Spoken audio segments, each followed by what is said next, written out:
तो जैसा मैंने आपको बताया था कि चारों दोस्त एक स्थान पे एकत्र होते थे और आनंददायक बातें करते थे। तो जब वकील साहब ने पूछा कि लोग चिढ़ने क्यों लगते हैं जब अच्छे अच्छे दोस्त आपस में एक दूसरे से, तो डॉक्टर साहब ने कहा देखिए मैं आपको ये बात व्यवहारिक रूप से बताऊंगा और आपको आने वाले समय बताऊंगा क्यों चिढ़ने लगते हैं। तो एक दिन वकील साहब के यहाँ जिस दिन ये बात हो रही थी पकौड़ियाँ बनी थी, तो पकौड़ी के साथ चटनी भी थी। तो वकील साहब ने कहा कि लीजिए आप लोग पकौड़ी खाइए, और चटनी दिया सबको।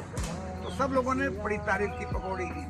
तो वो डॉक्टर साहब ने चटनी की बड़ी तारीफ की। पकौड़ी तो अच्छी है लेकिन जो आपने चटनी बनवाई ये बनवाते कैसे हैं ये बताइए। तो मैं भी अपने यहाँ से अपने बनवाऊंगा। तो उन्होंने कहा हमारी श्रीमती जी बनाती हैं, मैं उनसे पूछ के बताऊंगा। तो उन्होंने कहा जब आपको लेना हो, आपको खाना हो तो मंगवा दिया करिए चटनी हमारे यहाँ से। तो डॉक्टर साहब ने कहा अच्छी बात है। दूसरे दिन वकील साहब जब चैम्बर जाने के लिए, अदालत जाने के लिए निकले, तो वो अपने रिक्शे पे बैठ रहे थे। इतने में डॉक्टर साहब का कंपाउंडर आता है। वकील साहब, डॉक्टर साहब ने चटनी मंगवाई है, एक कटोरी लेके। वो बड़े खुश होकर कटोरी लेते हैं, अंदर जाके पत्नी से चटनी मांगते हैं, चटनी लाके दे देते हैं।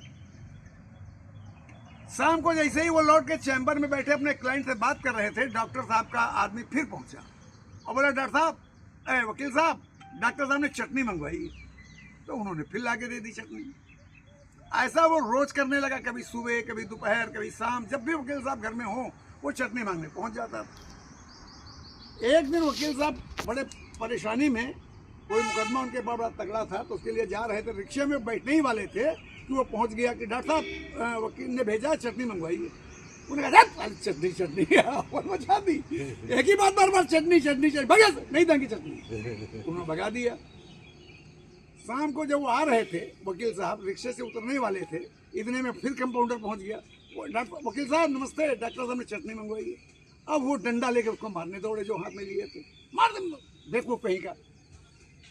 हुआ ये कि जब लड़कों ने पूछा मोहल्ले के लोग क्या बात है, उसने कहा भाई हमने चटनी मांगी है। वो डंडा चलाने लगे, गाली बकने लगे। उसके बाद वकील साहब जब भी निकलते थे मोहल्ले के लड़के चटनी, वकील साहब चटनी, वकील साहब चटनी। तो एक ही बात जब आप बार बार रिपीट करेंगे तो आदमी चिढ़ने लगेगा। जैसे आपने यहाँ रिपीट किया था, चौहान साहब चिढ़ गए थे। नमस्कार, जय जय राम, जय जय।